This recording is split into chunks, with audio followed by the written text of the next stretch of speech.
Donc salut à tous, moi je m'appelle Baptiste Hulin, j'ai 25 ans. Je suis né à Cholet, dans le Maine-et-Loire, entre Angers et Nantes, pour ceux qui ne se situent pas trop. Je suis arrivé à Saint-Malo en 2021 et j'exerce le métier de skipper de course au large.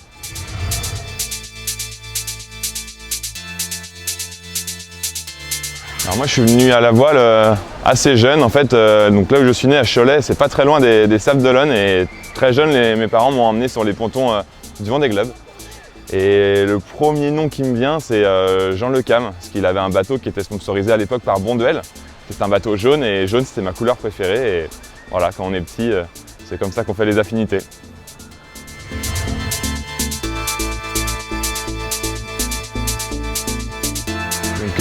L'histoire avec le bateau Rennes-Saint-Malo Mer Entreprendre, aller charger, en tout cas charger d'empreintes Malouine, parce que c'est un bateau qui a été construit par l'entreprise BG Race, donc sur quai de Terre-Neuve ici à Saint-Malo, qui a été chapeauté par l'entreprise de Louis Burton et qui a été construit pour le projet Espoir dans lequel je suis actuellement et pour lequel je cours. Donc c'est un bateau qui a une dizaine de transatlantiques à son compteur et tous ceux qui l'ont skippé avant moi, ce sont des espoirs. Et voilà, les deux derniers en date, c'est Arthur Hubert et Clément Comagnac, et Arthur Hubert qui a fait la route du Rhum il y a 4 ans à ma place et qui est aujourd'hui un petit peu mon mentor au sein de l'entreprise B-Racing pour laquelle je travaille. Donc voilà, c'est l'histoire du bateau qui a été fait pour ce projet route du Rhum, ce projet Espoir. Et aujourd'hui, je suis hyper fier de courir dessus et de prendre le départ le 6 novembre prochain de la route du Rhum avec.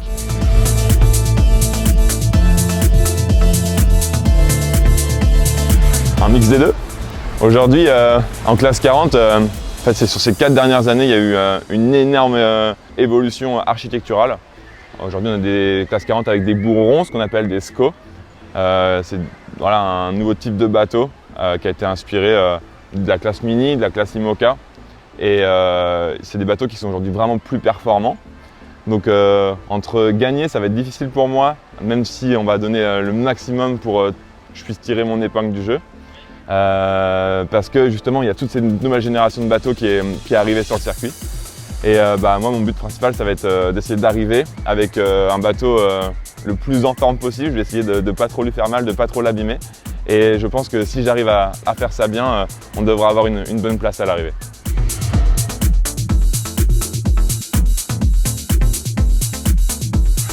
La route du Rhum, moi comme je l'ai expliqué au début, j'ai commencé à suivre la course au large assez jeune. Et en fait, le Vendée Globe, la route du Rhum c'est quand même une épreuve mythique, surtout en France, surtout ici en Bretagne et encore plus à Saint-Malo.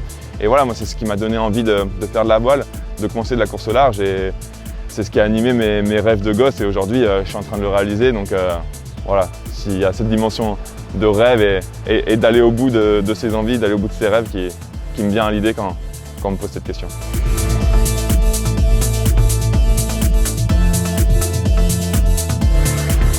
Sans stress, je ne pense pas. Il y aura toujours cette petite notion du stress, que ce soit sur la gestion du bateau, sur la gestion de la météo, sur prévoir la manœuvre à venir, l'enchaînement météorologique à venir. Après, il y a des moments où le stress il descend quand même.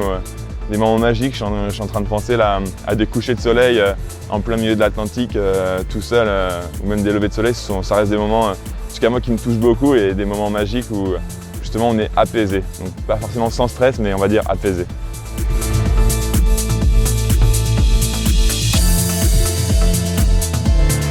Déjà c'est l'histoire, la voile, parce que derrière nous là c'est quand même rempli de bateaux. Et le dernier, c'est pas un simple mot, mais je pense que c'est déjà peu pour décrire, mais c'est juste des paysages à couper le souffle.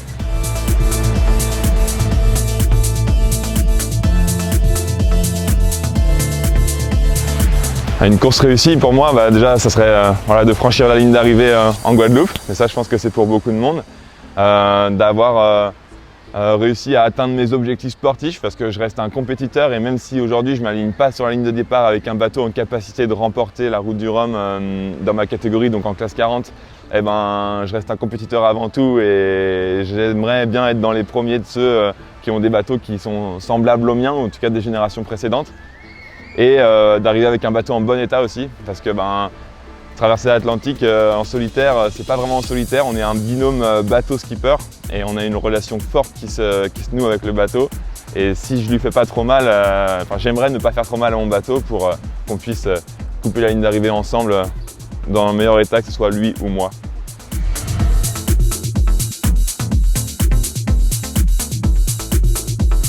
C'est compliqué.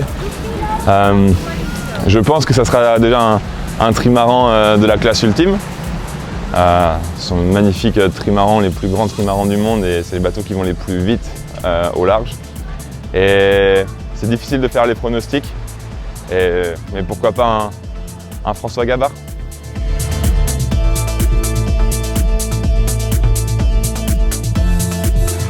Plus de grande peur. J'ai pas forcément de grandes peurs comme ça qui viennent, mais c'est finalement ce qui vient un petit peu de l'extérieur. Et c'est voilà, dans les phases de sommeil de rencontrer des chalutiers qui n'ont pas de système de reconnaissance à distance, voilà, ou de croiser des mammifères marins et d'abîmer le bateau, ce qui empêcherait déjà ce qui pourrait me blesser mon bateau, ce qui pourrait me blesser moi et ce qui empêcherait de pouvoir finir la course. Donc voilà, ma grande, on va dire une de mes grandes peurs, c'est qu'il y ait un événement extérieur qui fasse que je ne puisse pas finir la course. Et voilà.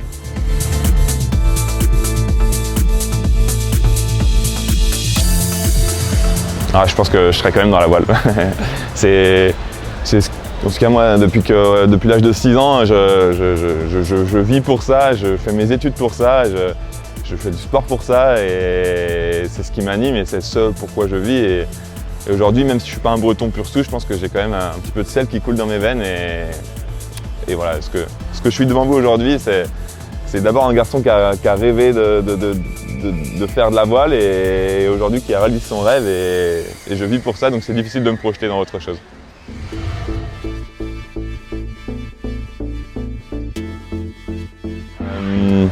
J'ai de la chance parce que moi, quand j'ai commencé à faire de la course au large, j'étais assez sujet au mal de mer.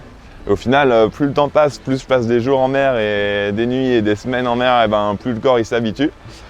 Et ça vient peut-être aussi d'un petit dysfonctionnement de mon oreille interne, parce que le mal de mer il est lié à l'oreille interne. Mais sinon, attendre, prendre son mal en patience. C'est vrai qu'il faut être assez fort dans la tête pour réussir à surpasser ça, parce que le mal de mer, c'est vraiment capable de nous mettre KO. Mais voilà, prendre son mal en patience et de se dire que de toute façon le corps il est super bien fait et qu'il s'habitue aux éléments et aux événements. Et donc du coup, normalement, au bout de 2-3 jours, on arrive à s'en sortir. Et sinon, il y a des petites pastilles magiques qui aident à aider la diminution en tout cas des symptômes. Et voilà, moi je suis assez partisan de ça.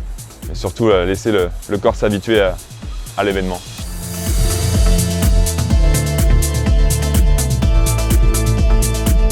Question assez compliquée. Mais je pense qu'il faut d'abord réussir à faire une belle route du Rhum pour ensuite partir faire un beau Vendée Globe.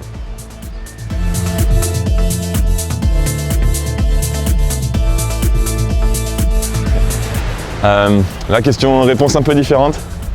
Moi j'ai la chance aujourd'hui de pouvoir naviguer en IMOCA sur Bureau Vallée, donc avec Louis Burton. Et je ne connais pas encore l'ultime. C'est sûr que ça fait rêver. Mais aujourd'hui en IMOCA on arrive à avoir quand même des super sensations, à atteindre des vitesses complètement phénoménales quand on se dit que c'est un bateau avec une quille et un bulbe en dessous. Donc j'attends de tester l'ultime avant de pouvoir répondre complètement à cette question.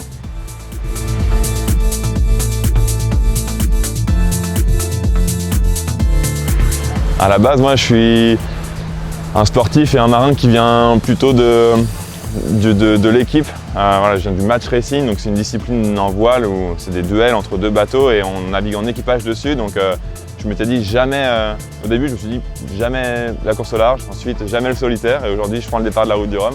Donc j'apprends petit à petit, j'évolue aussi avec le temps, et j'avoue qu'en solitaire on a quand même des sensations et surtout une gestion des émotions qui est assez incroyable. On arrive à aller très très haut et descendre très très bas. Et finalement, je pense que c'est ça aussi que je vais chercher en solitaire, c'est ces sensations-là.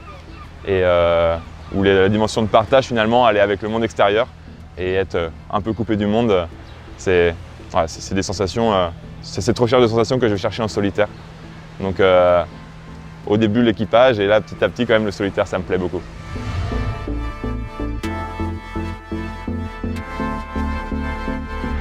Ça c'est une grande question. J'essaye d'appréhender petit à petit, j'essaie de me projeter pour justement réussir à gérer cette période qui va être hyper intense émotionnellement et sur plein de pans. Mais voilà, c'est comme une course qui part ici de Saint-Malo. Moi ça fait aujourd'hui plus d'1 an et demi que je suis installé à Saint-Malo. Il va y avoir énormément de monde autour de l'événement, autour du projet.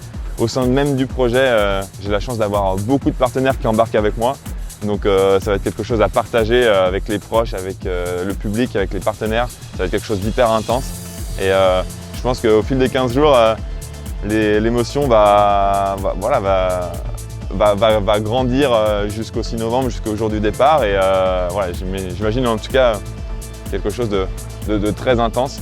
Et difficile de se préparer, de se projeter, parce que moi c'est ma première expérience en solitaire. J'ai eu la chance de faire la Transat Jacques Vabre en 2021. Mais c'est pas pareil, c'est partir en double. Là, c'est partir faire une traversée de l'Atlantique en solitaire. Donc, je pense que ça va être très chargé en émotions. Ouais.